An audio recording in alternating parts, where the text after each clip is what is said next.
En este problema tenemos un call center, un sitio donde hay una serie de personas que reciben llamadas. Por ejemplo, pues es un servicio técnico de una empresa, llama a los usuarios que tienen problemas y estos operadores intentan resolverle el problema.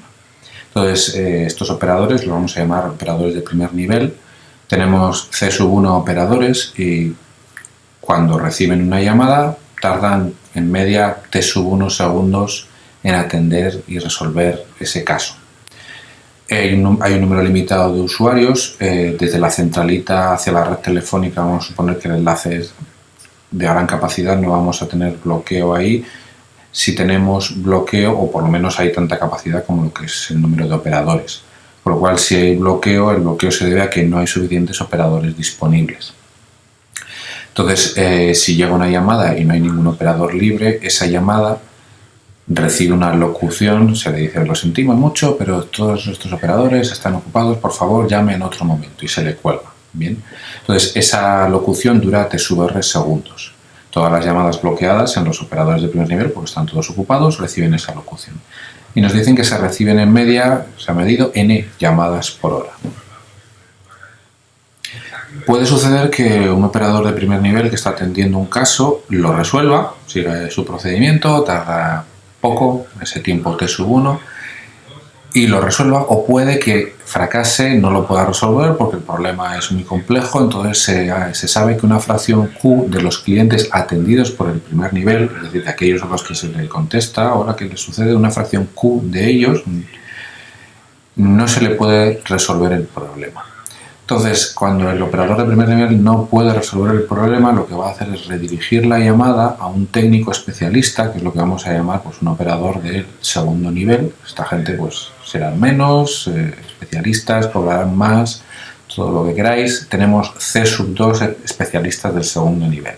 Estamos tratando con símbolos de tal forma que podamos luego decidir si nos compensa más operadores de un tipo, operadores de otro tipo, reducir el tiempo de las llamadas, etc.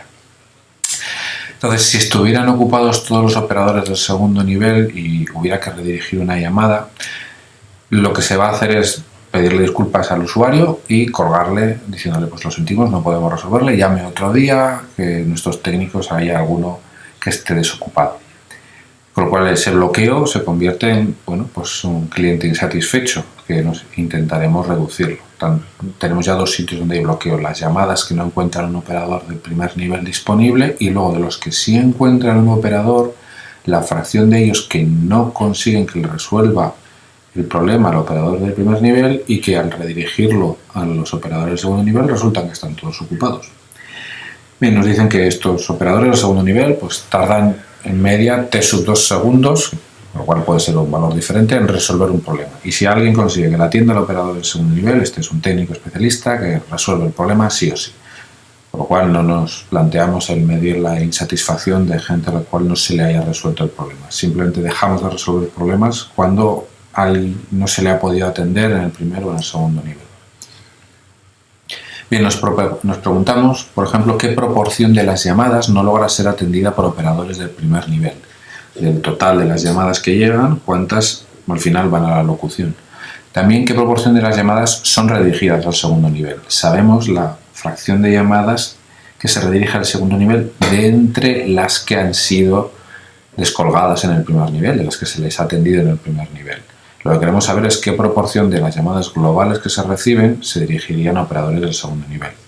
¿Qué proporción de las llamadas son redirigidas al segundo nivel pero no logran ser atendidas? Y finalmente, ¿cuál sería la duración media de las llamadas? Si tenemos en cuenta todos los tipos de escenarios que hay, pues que alguien sea atendido por la grabación, que alguien sea atendido por la operadora de primer nivel y se le resuelva el problema, o que sea atendido por el operador del segundo nivel. Tenemos diferentes casos con diferentes duraciones. Vamos a ver en primer lugar qué proporción de las llamadas no logra ser atendida por operadores del primer nivel. Podemos ignorar el segundo nivel, necesitamos calcular cuál es la intensidad del tráfico. Tenemos n llamadas por hora y sabemos que cada una de esas llamadas dura T1 segundos. Nos bastaría con poner los dos en las mismas unidades. en vez de llamadas por hora que fueran llamadas por segundo. Si tenemos n llamadas por hora, lo dividimos entre 3600, que son los segundos en una hora, y tenemos n llamadas por segundo, n entre 3600 llamadas por segundo. Lo multiplicamos por la duración y la intensidad de tráfico. Pues esto es como decir, tomamos una hora, que son 3600 segundos, ¿y cuál es el volumen de tráfico? Pues en 3600 segundos, que es una hora, habrá n llamadas, y cada una de ellas con una duración de t1 segundos. La cuestión es que tenemos una intensidad, vamos a llamarla int1, que es la cantidad de tráfico total recibido, que la podemos calcular si sabemos ese n y ese t1. La proporción de esas llamadas que no podrá ser atendido por operadores del primer nivel lo podríamos calcular suponiendo que ese tráfico, esos intentos de llamada, sigue un proceso de Poisson empleando la B de Erlang. Entonces sería la Erlang B de esta intensidad de tráfico que acabamos de calcular, int1, y los C1 servidores, que son los operadores que hay en el primer nivel. Esa es la proporción de llamadas, de intentos de llamada que se bloquean porque no encuentran un operador del primer nivel libre y por lo tanto tendrán que oír la grabación esta de sentimos mucho no poder atenderles.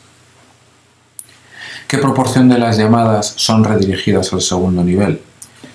Bien, sabemos que son atendidas por el primer nivel una fracción que es 1 menos P sub B1. ¿Vale? P sub B1 hemos calculado que es la probabilidad de bloqueo en esos operadores, la probabilidad de no encontrar un operador libre, con lo cual la probabilidad de sí encontrar un operador libre es 1 menos P sub B1. Esa es la fracción de las llamadas que sí encuentra un operador de primer nivel libre. De estas nos han dicho que una fracción Q no son resueltas si se dirigen al segundo nivel, con lo cual la fracción de las llamadas totales que se dirige al segundo nivel es una fracción Q por 1 menos P sub B1. Es decir, si tenemos n llamadas por hora, n multiplicado por este valor, Q por 1 menos P sub B1, es la cantidad de llamadas por hora que son redirigidas al segundo nivel.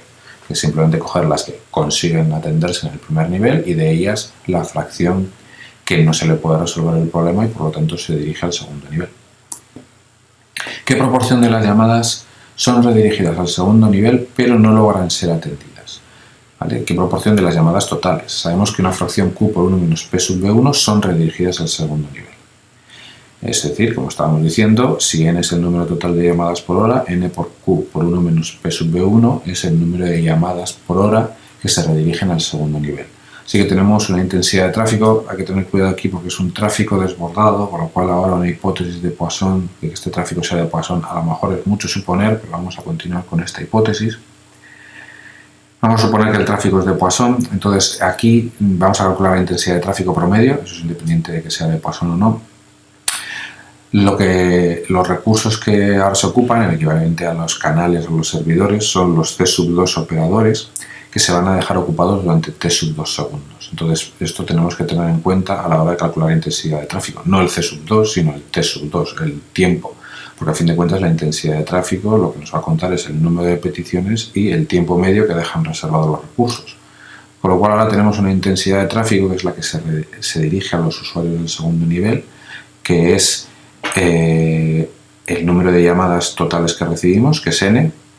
De ello nos quedamos con las que van al segundo nivel, que hemos visto que era n por Q por 1 menos P sub B1, y ahora con estas llamadas por hora, igual que antes, calculamos la intensidad de tráfico teniendo en cuenta que en el segundo nivel la duración de estas llamadas es T sub 2 segundos. Cuidado aquí, ¿vale? Las llamadas en este segundo nivel no duran T sub 1, sino T sub 2. Así que nos sale una intensidad de tráfico y llamamos int sub 2, que es n por Q por 1 menos P sub B1 por T sub 2, y dado que nos han dado la n en llamadas por hora y el T sub 2 en segundos, pues habría que dividirlo por 3600 simplemente para ponerlo en las mismas unidades.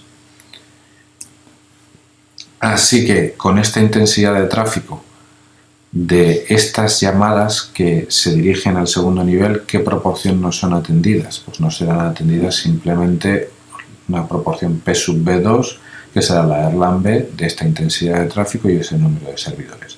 Esa es la proporción de llamadas que no son atendidas de entre las que van al segundo nivel. Si queríamos saber cuál es la proporción respecto al total, pues simplemente es la fracción esa P sub B2 es respecto a las que llegan ahí. Las que llegan ahí son n por Q por 1 menos P sub B1, así que respecto al total serán n por Q por 1 menos P sub B1 por P sub B2 las que son bloqueadas. Veamos a continuación cuál es la duración media de las llamadas. Hemos visto que hay diferentes situaciones. Una llamada puede no ser atendida y recibir la locución, ser resuelta en el primer nivel, ser resuelta en el segundo nivel. Entonces veamos, las que no consiguen encontrar un operador libre en el primer nivel es la fracción P sub B1, las que se bloqueaban en el primer nivel, y esas van a escuchar la grabación, con lo cual la duración de la llamada es T sub R segundos, que es la duración de la locución. Luego tenemos las que son atendidas por operadores del primer nivel y ellos le resuelven el problema. Estas llamadas tardan durante sub 1 segundos. ¿Y qué fracción del total son? Pues claro, son las que son atendidas, consiguen un operador del primer nivel, que será la fracción 1 menos P sub 1, y le resuelven el problema, con lo cual no lo redirigen al segundo nivel. Los que se redirigen al segundo nivel en una fracción Q, con lo cual una fracción 1 menos Q son los que no necesitan redirigirse al segundo nivel. Tenemos también las que se dirigen al segundo nivel, pero no encuentran un operador del segundo nivel libre. Entonces estas llamadas, aunque no ven resuelto su problema, tardan también T sub 1 segundos. Entonces estas son las que primero encuentran uno de los operadores libres del primer nivel, la fracción 1 menos P sub 1, y todos estos son sucesos independientes. Además son redirigidas al segundo nivel porque no le han resuelto el problema, que era la fracción Q, y además no consiguen encontrar uno de los operadores del segundo nivel libre, que esto lo habíamos estimado con una probabilidad P sub B sub 2, asumiendo que era un tráfico de Poisson, que dado que era tráfico de desbordamiento, pues tampoco era la mejor hipótesis. Y luego tenemos aquellos que van a tardar T sub 1 más T sub 2 segundos porque les tienen que atender en el primer y en el segundo nivel, y lo consiguen que les atiendan en el segundo nivel, con lo cual son atendidos en el primer nivel, 1 menos P sub B1, además redirigidos, una fracción Q, y además consiguen encontrar un operador del segundo nivel disponible, que es una fracción 1 menos P sub P2. Si os fijáis, todas estas fracciones, si las sumamos, suman la totalidad del 100%, es decir, P sub B1, que son las que tardan T sub R, más el 1 menos P sub B1 por 1 menos Q, más el 1 menos P sub B1 por Q por P sub B2, más el 1 menos P sub B1 por Q por 1 menos P sub B2, desarrollando eso da 1, es decir, el 100% de todos los casos. Así que para calcular el tiempo medio simplemente pues es la media de una variable aleatoria donde hay una fracción de los casos que da cada uno de los valores. Entonces una fracción P sub B1 tarda T sub R, una fracción 1 menos P sub B1 por 1 menos Q tarda T sub 1, otra fracción 1 menos P sub B1 por Q por P sub B2 tarda también T sub 1, esto lo podríamos agregar, y luego la fracción que tarda T sub 1 más T sub 2. Esto podríamos intentar simplificarlo, podríamos intentar agregarlo a una expresión más bonita, pero la cuestión es que ya está todo en función de datos. Bueno, de hecho los P sub B1 y P sub B2 estarían en función de los cálculos de la Erlang B, en función de las intensidades de tráfico, que todo eso sí está en función de los datos.